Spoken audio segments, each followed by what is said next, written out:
വിഷുവിപണി ഉണർന്നെങ്കിലും വ്യാപാരികൾ കച്ചവടം കുറയുന്നതിന്റെ ആശങ്കയിൽ. പാചകവാതക ക്ഷാമം ഉൾപ്പെടെയുള്ള പ്രശ്നങ്ങൾ വിപണിയെ ബാധിച്ചിട്ടുണ്ട്. ബുധനാഴ്ചയാണ് വിഷു.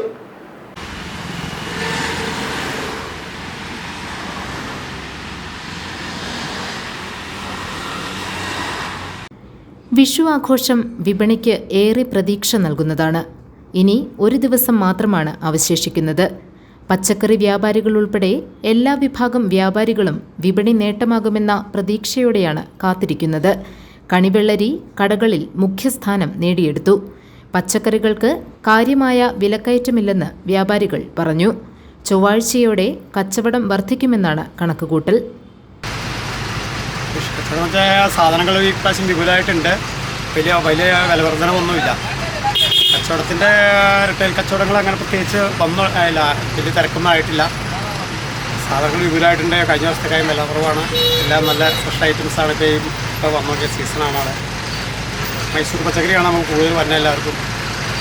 വെള്ളിരിക്ക പടവയൊക്കെ നാടൻ പാവയ്ക്ക ലോക്കൽ. ഇത് കച്ചവടക്കാരുടെ പണിയാണ്. റിട്ടെയിൽ അങ്ങനെ ചിലവ് ഉണ്ടാവും. വിഷു മോശം വരാറില്ല. ഉച്ചകഴിഞ്ഞൊക്കെ ആയിരിക്കും തിരക്ക്. കോതമംഗലത്ത് കൃഷിഭവന്റെ നേതൃത്വത്തിലുള്ള വിപണിയും വിഷുവിനായി ഒരുങ്ങിയിട്ടുണ്ട്. കർഷകരിൽ നിന്ന് നേരിട്ട് ഉൽപ്പന്നങ്ങൾ സംഭരിച്ച് വിലക്കുറവിൽ വിൽപ്പന നടത്തുന്ന കേന്ദ്രമാണിത്. കർഷകർക്കും ഉപഭോക്താക്കൾക്കും മെച്ചമാണെന്നാണ് അവകാശവാദം. ഇവിടുത്തെ സാധാരണ കർഷകരുടെ വീട്ടിൽ ഉൽപ്പാദിപ്പിക്കുന്ന നട്ടുവളർത്തി ഉണ്ടാക്കുന്ന സാധനങ്ങൾ ഇവിടെ കൊണ്ടുവന്ന് വിറ്റഴിച്ച് കർഷകർക്ക് ന്യായമായ വില ലഭിക്കുന്നു. വിഷുവായിട്ട് കച്ചവടങ്ങളുണ്ട്. വലിയ ഇതിലില്ലെങ്കിലും ചെറിയ രീതിയിൽ ജനങ്ങൾ വരുന്നുണ്ട്, മേടിക്കുന്നുണ്ട്. നാളത്തേക്കൊക്കെ ചുട കൂടുമെന്ന് പ്രതീക്ഷിക്കുന്നു. കണിയൊരുക്കുന്നതിനുള്ള സാധന സാമഗ്രികളും കടകളിൽ നിറഞ്ഞു. ഉണ്ണിക്കണ്ണന്റെ പ്രതിമകൾ പല രൂപത്തിലും വലിപ്പത്തിലും വിലയിലും ലഭിക്കും. കൊന്നപ്പൂവും വിൽപ്പനയ്ക്കുണ്ട്. കൃഷ്ണവിഗ്രഹങ്ങളും അതുപോലെ മേൽപ്പീരി, കുടവകൾ, കൊന്നപ്പൂ ഇതെല്ലാം ഏകദേശം ഇറക്കിയിട്ടുണ്ട്. സാമ്പത്തിക മാന്ദ്യം മൂലം കച്ചവടം കുറച്ച് കുറവുണ്ട്. എന്നിരുന്നാലും വ്യാപാരികൾ മാക്സിമം കൃഷ്ണവിഗ്രഹങ്ങൾ കടകളിൽ കൊണ്ടുവന്ന് വച്ചിട്ടുണ്ട്. കച്ചവടങ്ങൾ നടന്നു തുടങ്ങിയിട്ടുണ്ട്. കച്ചവടങ്ങൾ കിട്ടുമെന്നുള്ള പ്രതീക്ഷയോടുകൂടി ഞങ്ങൾ കൃഷ്ണവിഗ്രഹങ്ങൾ ഇറക്കി വെച്ചിരിക്കുന്നത്. പടക്ക വിപണിയും ഇതോടൊപ്പം സജീവമായി. നിരവധി താൽക്കാലിക കടകൾ നിരത്തുകളിൽ ഉണ്ട്.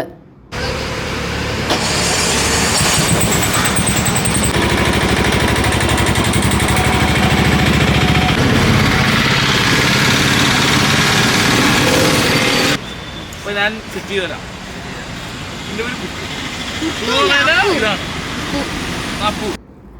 പാചകവാതക ക്ഷാമം ചെറുകിട വ്യാപാരികളെയും ബാധിച്ചിട്ടുണ്ട്.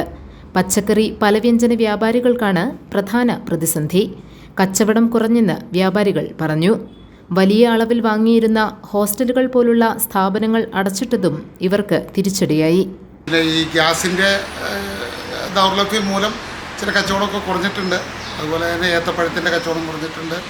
പച്ചക്കറികൾ, പയറിൻ്റെ കച്ചവടങ്ങൾ കുറഞ്ഞിട്ടുണ്ട്. പിന്നെ സാമ്പത്തികമായിട്ട് ജനങ്ങളുടെ കയ്യിൽ പൈസയില്ല. അതിൻ്റെ ഒരു ചെറിയൊരു ബുദ്ധിമുട്ട് ഞങ്ങളുടെ ഈ ചെറിയ സ്ഥാപനത്തിലും എഫക്റ്റ് ചെയ്തിട്ടുണ്ട്. News desk GTV news.